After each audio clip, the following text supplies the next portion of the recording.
Yo, what's up, everybody? This is Realtor Erick Salgado coming to you from my beautiful office here in sunny San Diego, my home office, of course.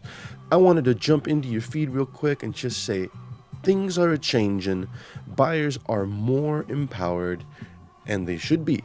Sellers are now realizing that the price drops, the incremental price drops, are sending the signal that we all think it's sending, and that is your price too high, bro.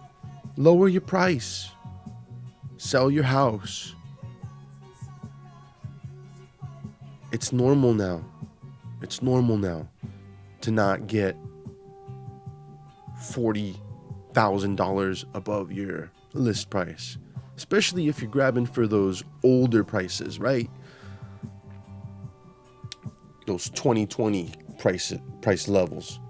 I want my content to be engaging. I don't want it to be just, I want it to have some level of production, some level of thoughtfulness so that you guys know that I care. That what I'm trying to say to you isn't just bullshit, isn't just like, hey, listen to me clearly.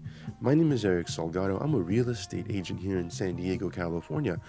I've been one for 10 years. I'm good at what I do. I've done it for a while, and that's the only thing that I've done for the last 10 years. I've seen booms and busts.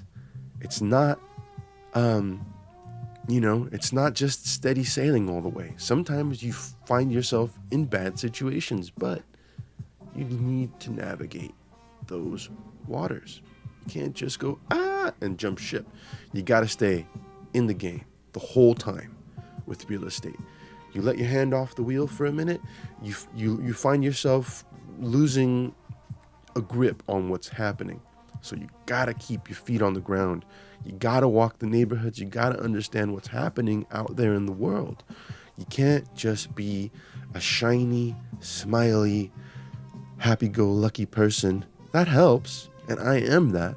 But you have to keep your head in the game the whole time and really see the truth, okay?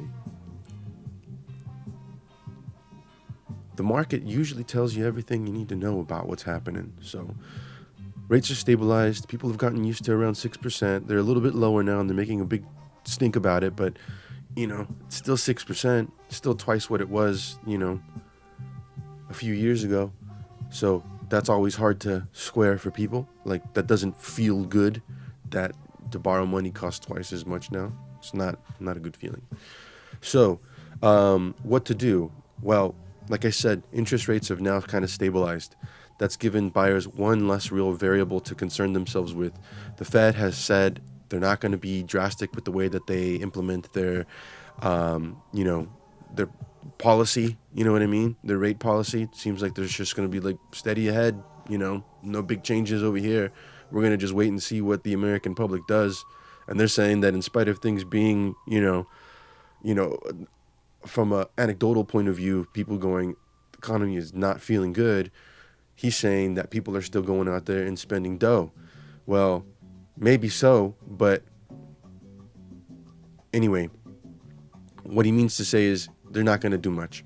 So you have to take some of those wins in a way. It's a win because at least it's not going to be changing a lot. Now that buyers and sellers, for that matter, because if you're a seller, unless you're selling the house because you inherited it or basically that's one of the only ones that I see.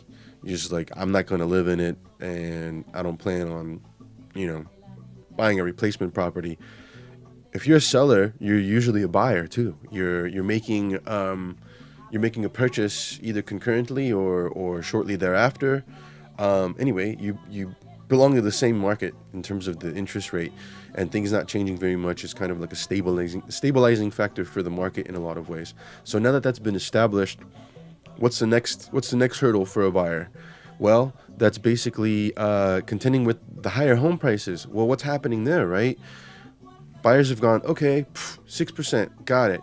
If I'm going to be buying a house with 6% interest, I need to be around here in like my payment for it to make sense and for me to feel good and for me to relinquish my rent and give up that kind of carefree lifestyle where I just I'm not making a return on my investment when I'm paying my mortgage to my landlord, but They are taking care of, hopefully they are taking care of all the things that need to be taken care of from, a home repair or a home, Home Depot type perspective. Like there's a leak, you call your landlord. There's, problems, you call your landlord. You know what I mean? Those kinds of things. So anyway, it's got to be compelling to leave that situation in order for someone in today's buyer's market to actually go forward with the purchase. So once they've squared that, now they go after the places where they've wanted to shop, and they start looking at these homes. And now what you're seeing is buyers are going, that price is too high. I like the house. It's a good house, but that's kind of high. And so with the buyers holding that potential buying power to buy that seller's house who needs to sell that house. I mean, people don't sell houses for their health. They usually do it because there's a strong imperative to sell most of the time.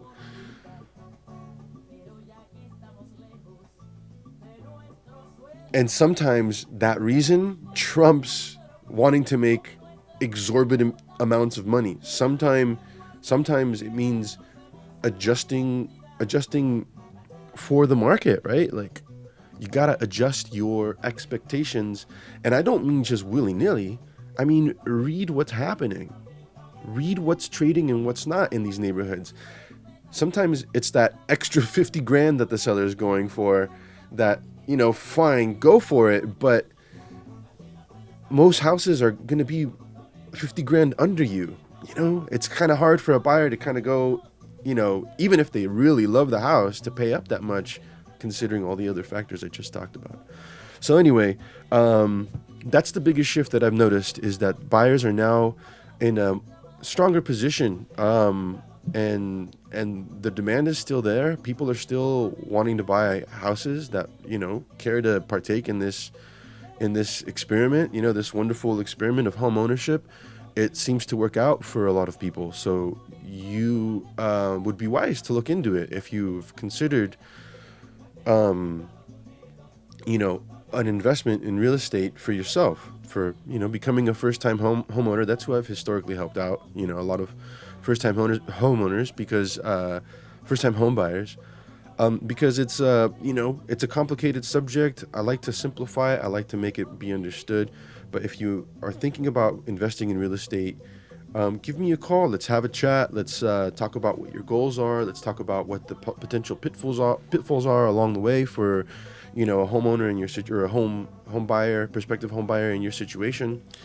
Someone who still wants to partake in the American dream and see what it's all about. You have more power now, so let's talk about what that power means for you, and start making offers on homes that make sense. They may not be what the price is listed at, but they make sense. Every once in a while, you will see a well-priced property, and it'll go like that. And it'll go for usually higher than what it's listed for. The reason that is because that seller is tapping into that existing buyer demand in that market and understands that there is a demand for that kind of a home. Okay? You do your best to put it in the best light from a marketing perspective as a realtor.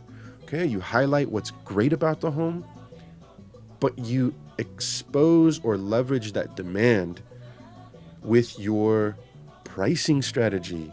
It's so undervalued, the fact that this is an open market. This is something where anyone can step up to the plate who's qualified and say, I want that house. Okay? From a seller's perspective, that's good, because you want that communication happening, right? That lively communication. I would like to buy this house. Boom. I also would like to buy this house. Boom. Offer. 2 offers. Boom. 3 offers. Boom. 4 offers. What does that mean for the seller? The seller now has options, right? What are the buyers seeing? The buyers are seeing that, yeah, there is demand in this space, and we're going to be competing with one another, but it seems like there's some reasonableness happening here, right? Like, we all understand that there's value in this house, and we're going to make an offer on it, and that offer dynamic is what's going to reveal the market price for that home. It's like eBay, right? In a lot of ways, where someone posts something at a penny, and all of a sudden in 7 days it's $800 or whatever it might be. You know what I mean? Anyway, it's that dynamic that I'm saying needs to be tapped into, and the fact that listings are sitting longer, chasing down the market, is a good indication that sellers are also getting the message, right? Anyway, that was my little practice video for today. I yapped for 10 minutes. Hope you're having a good day, and I hope that this was informative for you.